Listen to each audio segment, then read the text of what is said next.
Welcome to today's episode. We will focus on optimizing building heating by remotely controlling thermostatic heads installed on radiators via the IQRF wireless network. We will demonstrate this using two different cases. The first is the Patria Hotel in Slovakia, a project from 2017, and the second is an elementary school in Bratislava.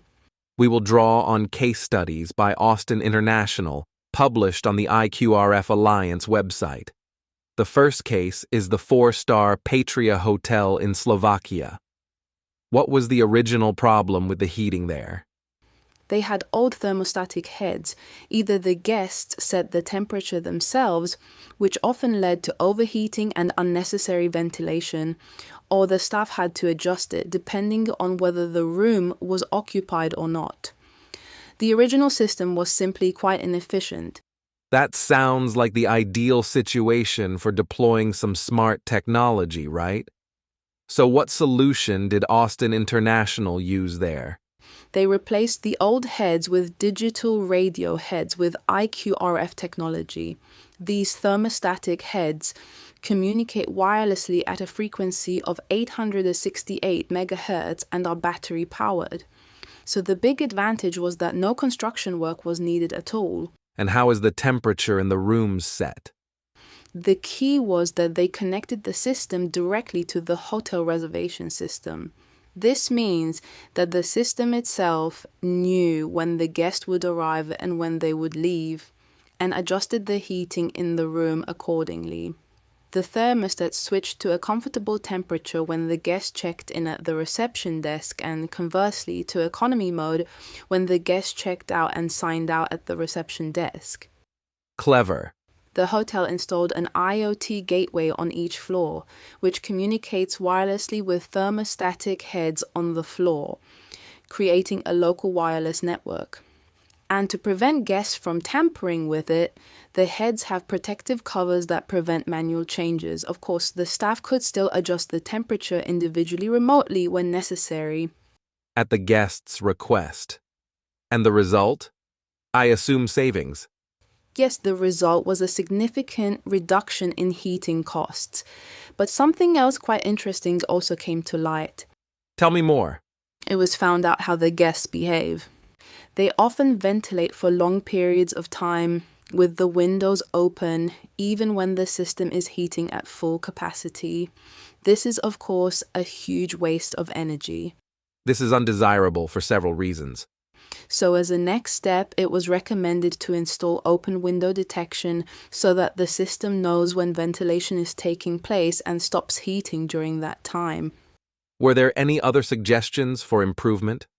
Yes, the company proposed extending the solution to conference rooms or controlling heating and ventilation based on the amount of carbon dioxide present. They also suggested installing sensors in common areas such as corridors and stairwells to prevent unnecessary overheating of the upper floors when heat rises. That makes sense. Let's move on to the second case, the elementary school on Kalinciakova Street in Bratislava. The goals there were a little different, weren't they? Exactly. In addition to cost savings, the main goal there was to improve hygiene conditions for students and teachers, mainly the quality of the indoor environment. The old system could be compared to a house where you have only one switch for all the lights. Simply very inefficient and uncomfortable. So, how did they solve it at the school? Again, with IQRF technology. It was similar. Each radiator, and there were over 300 of them, was fitted with a smart thermostatic head, each with its own program and communicating with a central unit. And how are these heads powered? The thermostatic heads are powered by batteries that last up to 5 heating seasons without replacement. So no cables, no cutting into walls, no major construction work. That sounds like music to the ears of building managers. The school went even further.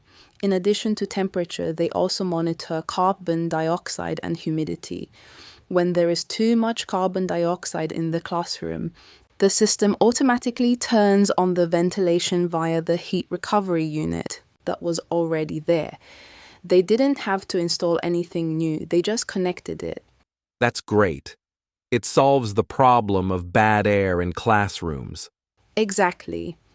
And in some places, they even have sensors on the windows, so when someone opens a window, the heating is automatically turned down. It seems that they have managed to combine savings with a better environment for children and teachers. The data shows cost savings of up to 40% and return on investment within 2 years, which is really impressive. 40% is a lot.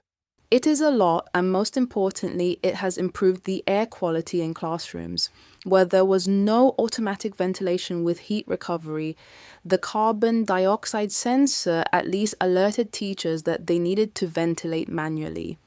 Well, I think it's clear that this intelligent zone control of heating and where applicable, ventilation is much more efficient than the old systems. It saves money and improves the indoor environment at the same time. And technologies such as IQRF make it relatively easy to implement without major interventions in the building. Thank you for your attention, and tune in next time for another podcast.